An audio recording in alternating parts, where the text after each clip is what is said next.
all the way over there.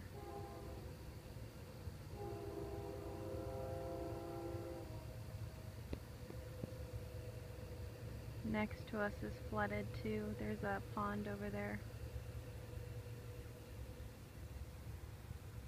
You can really see the water starting to move, and it's just starting to creep in.